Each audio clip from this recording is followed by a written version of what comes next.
Thank you so much for keeping it KTN News Center. So our focus is still on the three by-elections that are being held today. One in a Juja constituency following the death of Francis Waititu, commonly known as Wakape's political name. And so his wife is flying the Jubilee flag, and we also have another candidate flying the PP party's flag. And also in Bonchari constituency, we have the late John Oro Oyoka, who died and thus paved the way for a by-election that's being held there. But then it's a neck-to-neck between the ODM party and the Jubilee party. We wait and see how that will play out. Another by-election is being held in Ruri Ward, following the death of, John Mburu, who was the MCA for that area. That led to a by-election, and 6 candidates are trying their luck to win that seat. Now, that's the reason as to why we have Dunstan Omari, not a new face and not a new name here on KTN News, including KTN News Center, joining us live from Homa Bay County. Wakili, good morning. Let's begin with that by-election in Kisii County, specifically Bonchari constituency. And there is a lot of claim, by the ODM and the UDA party, saying that there is a lot of intimidation and harassment from police officers, thus favoring the Jubilee party.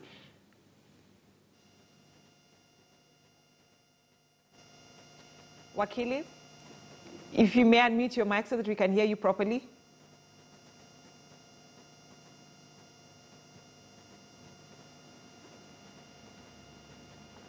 All right, we're still trying to get a hold of Dunstan Omari, who is a political analyst, just to pick his mind on what these 3 by-elections mean for the political parties ahead of the 2022 general elections. We've seen a lot of, there's several claims about intimidation and harassment by police officers. This is something that, my colleague Kevin Ogutu also touched on, that just claims by the ODM party and also the UDA party, specifically in Bonchari.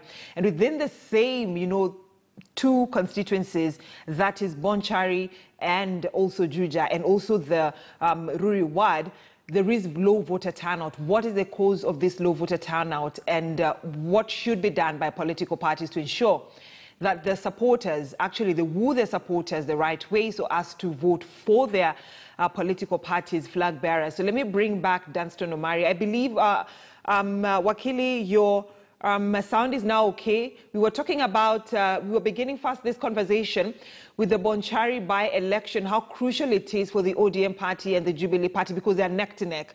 It's a tight race between those 2 political parties. But, claims of intimidation and harassment by police officers. The battle has moved away from the parties. The battle now is between Raila Odinga and the CS for Internal Security, Fred Matiang'i. The battle has become so strong in Bonchari, especially in that the police presence is being attributed to the CS. The battle line is that there is rumor that President Uhuru Kenyatta might endorse Matiang'i as his preferred candidate. 2, there's also rumor that CS Matiang'i might be intending to contest as a governor in Kisii. And after the judgment of the court that destroyed the BBI, there is a feeling that Bonchari might be the recipe for the divorce between Raila Odinga and Jubilee leader Uhuru Kenyatta. And that's why we are seeing these 2 brothers are fighting life and death. In between, there is William Ruto, but his presence will not be of really great effect in Bonchari. So the whole issue, we need to put it to perspective that this is a life and die situation. In Kabuchai, in Matungu, Raila Odinga claimed Jubilee was fighting him. This time we have seen he has not openly come out, but his people, Professor Ngeri, Okongo Mogeni, they are coming, Governor Ongwai, they are coming out claiming that the Jubilee party, that is the president and Matiang'i, are using unnecessary force. But then, Omari, you're saying that the division was caused by that court ruling that was given on Thursday, I mean, between the Jubilee Party and the ODM party. But even before that ruling was given last week on Thursday by the 5-judge bench, already the ODM party had fielded a candidate and hence begged the question, so what happens to the handshake, a sort of quote-unquote deal that the two parties have been having during by-elections that have been, probably a planned by-election by the IEBC? There seems to be ODM becoming more bold after the Matungu fiasco. Remember Matungu fiasco?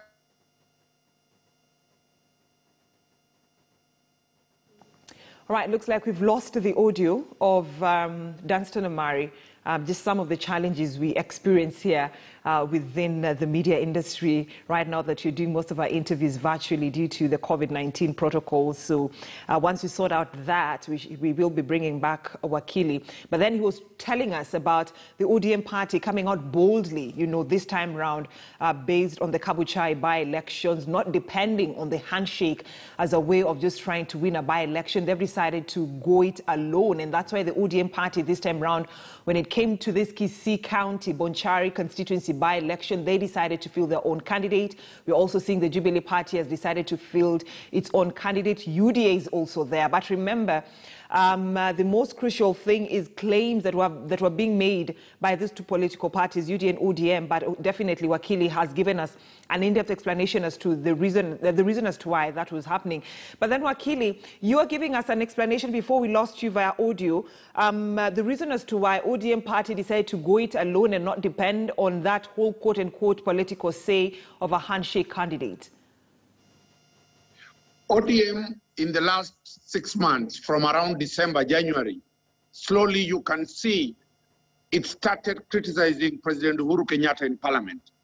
It went ahead and started fielding candidates in by-elections. It has now come out clearly blaming Jubilee in terms of the police presence. Raila Odinga, when you look at people like Orengo, Otienda Molo, and the others, you can see that by conduct, by their body language, they are looking for a way to exit. When you look at the politics of Kisii, there is no Kisii part. ODM is the leader comes from Luo Nyanza. Jubilee Party, the leader comes from Mount Kenya region. UDA, in quote, the leader comes from Rift Valley. So the very many fringe parties of Kisii have been swallowed in. So when you look at the population of Kisii voters, 1.5 or 2, around 2 million, everybody is angling to get the Kisii vote, which is in Kisii, Nyamira, and the diaspora. So it is a live and death question for the 3 senior politicians in this country. So who's likely to carry the day in Kisii County in this by-election? Because you're saying that even the infighting within the ODM party might affect the outcome of this by-election. What is likely to happen, for those ones who come from Kisii, I come from Nyamira, there's a big chunk of population from the Luo Nyanza who belong to Bonchari constituency. That constituency, that Luo bloc, might make the candidate for ODM carry the day. 2, Bonchari County, Bonchari constituency is next to Kisii town. There's a very huge population of Luos who work in and out of Kisii town. There's a likelihood, when you look at the competition, you find out that the candidate of ODM also has more resources. When you look, he's a new face. When you look at the old candidate of Jubilee, he's an old former member of parliament. He does not come with a glamour. So in my own perspective, there's a likelihood the ODM candidate will carry the day. So, Wakili, in all this political mathematics, where does it leave the UDA party? Because, the DP is affiliated to this party and is also trying to make inroads in ODM stronghold. But the UDA candidate, being a lady, I'm not being a male chauvinist, but that is the reality. Since the times of multi-party democracy, Kisii have never elected a lady other than the women rep. That goes against the candidate for UDA, who is Bitutu. Unlike other regions, the Kisis are very conservative, and they have not really accepted women leadership.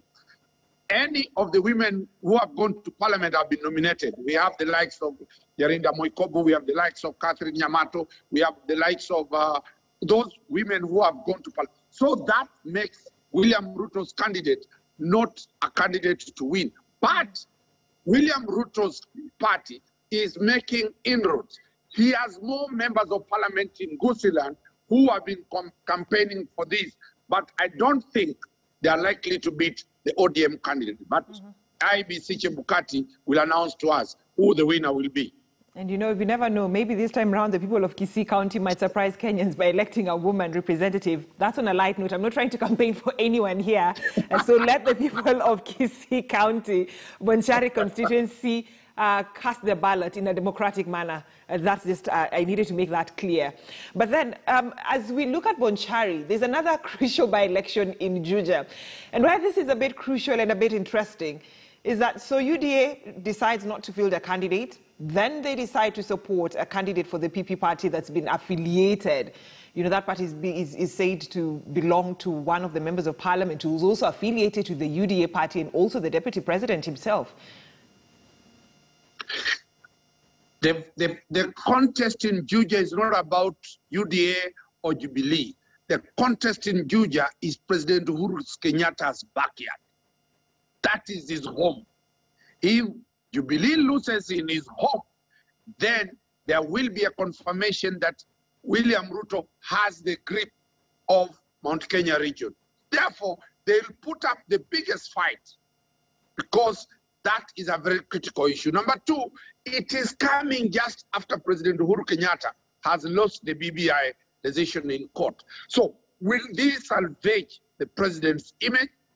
Will it reinforce that William Ruto is now the preferred candidate in Mount Kenya region? Moses Kuria is a decoy of William Ruto. So we are likely to see a bruising battle, similar to Ruri. If you look at UDA, UDA is coming out very strong, the way it came very strong in the London ward in Nakuru. UDA is becoming very strong in the Mount Kenya region. Are we likely to see the president losing? It is a matter to see. But in my own perspective, the president might scrape narrowly and win the election. So indirectly, are you politically saying that the DP is using a member of parliament who's allied to him indirectly as a way of politically fighting the president in terms of political strength within the central region, specifically Juja constituency? When UDA and Jubilee were almost collapsing, the deputy president retracted and called his troops to order and said, do not oppose President Uhuru Kenyatta directly.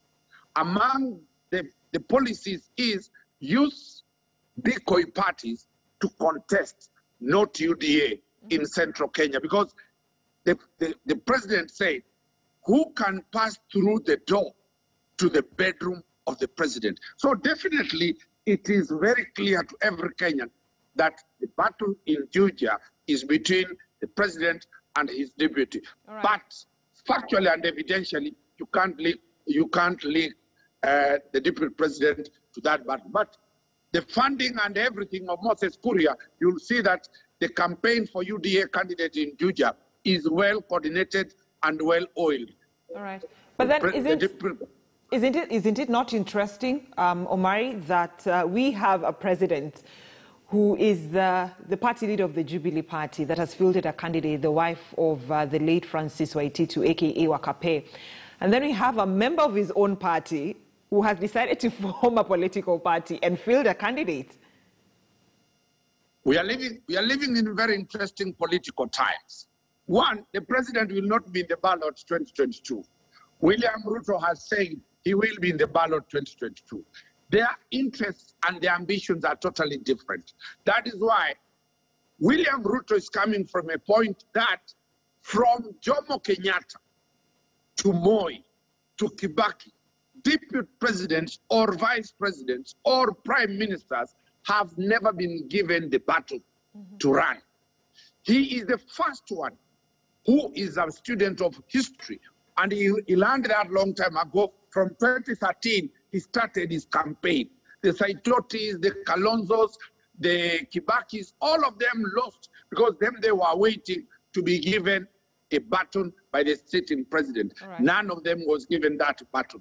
Kibaki had to go out as an official opposition leader for 10 years before he came to be the president of this country. So William Ruto, being a very good student of politics, he knew that he must have his own way. He's ready to be sacked.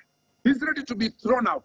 And the more Jubilee punishes him, the more they vanish him, the more he becomes more strong. I remember William Ruto was not a very strong candidate come 2017 as a presidential candidate. All right. People had a lot of reservations with William Ruto. But the moment his treatment started, William Ruto slowly is becoming a subject of discussion in every dinner table, in every bar place, and all over. So long as they are still pushing the agenda to excommunicate William Ruto, the more the Mount Kenya region are being glued to him. And so, Wakili, now we shift our focus to the mini poll by-election, the Ruri ward in Nyandarua County. We are seeing, after the death of John Mburu, 14,000 voters. That is one of the largest voting centers in Nyandarua County in terms of voter registration and in terms of the polling centers. So this the mini poll ward, how does it play? How will it actually affect, the political strength of these political parties that have fielded candidates?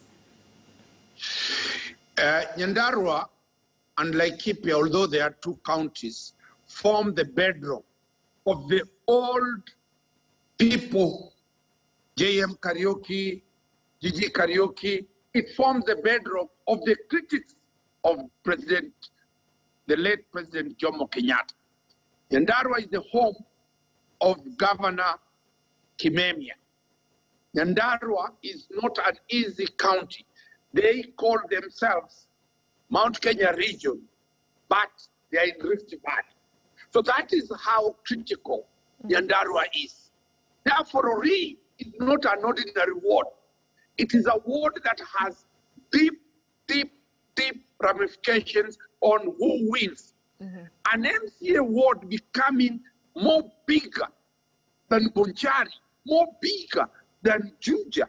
That tells you that the stakes are very high in that place. Right. So, and when you look at Ruri ward, it has a cosmopolitan nature in terms of there are people from the Kalenjin community, the Maasai community, the Kikuyu community, the Kisii community. It is such a cosmopolitan settlement area.